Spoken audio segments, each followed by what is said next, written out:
This is a leather trunk by one of my favourite English luggage makers, Finnigans of Manchester.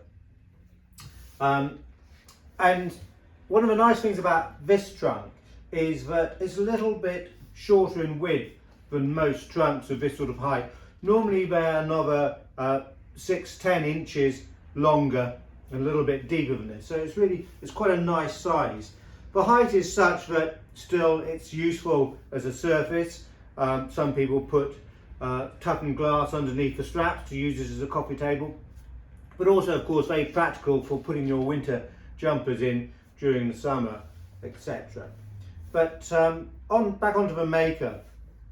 Finnigans were very, very good luggage makers, and the company was started by Brian Finnigan probably round about the 1820s in Manchester. In 1920 we know that they advertised that the company was nearly 100 years in age, so that gives us a good clue. And they probably started off at 11 Market Street in Manchester before expanding to 125 Deansgate and also opening further premises at 115 Market Street in Manchester. They carried on growing, opened up premises in Liverpool. Of course, Liverpool, a great port, lots of people travelling through Liverpool, so you would expect a high demand for luggage there. And then round about the turn of 1900, they opened up a shop in New Bond Street in London, with other lesser premises following also in the capital. The items in New Bond Street, although they did, I'm sure, sell luggage like this, they also started to sell smarter items. They started to make and produce more luxury goods, items in silver, crocodile, to cater for that New Bond luxury market. And this also led, of course, to opening premises and retailing in Paris. So a great company with an awful lot of history, and they were very proud of their luggage and stamped their name profusely on it. And on these belt keeps here, we can see it's stamped with a little oval design, and within that it says Finnigan Makers Manchester. And so we've got 1, 2 stamps there. Also on the back,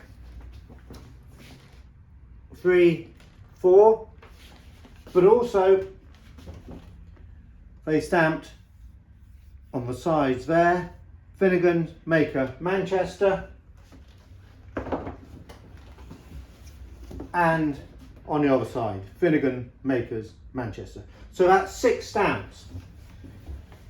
But if that wasn't enough, if you, how can I do this with holding the flap up, you probably won't be able to see from that distance, but on this brass lock here it also says Finnigans Manchester.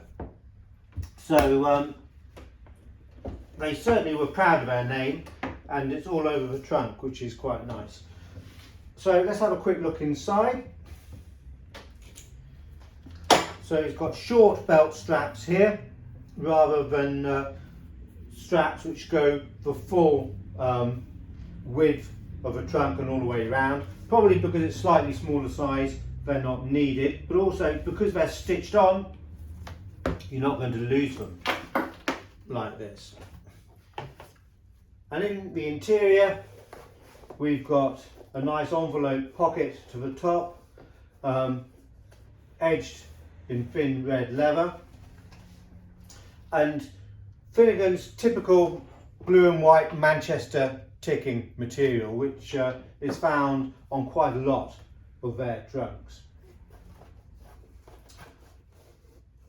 You might not be able to see, but here and here we can feel we've got 2 metal bands for strengthening, and these line up with this row of or these 2 rows of brass studs at the top, just to make that top that much stronger.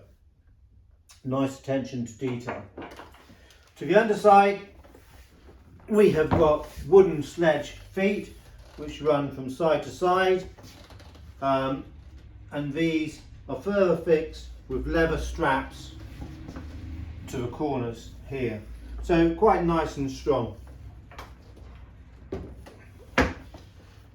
Lovely sized trunk, smaller than most. What have we put on the date?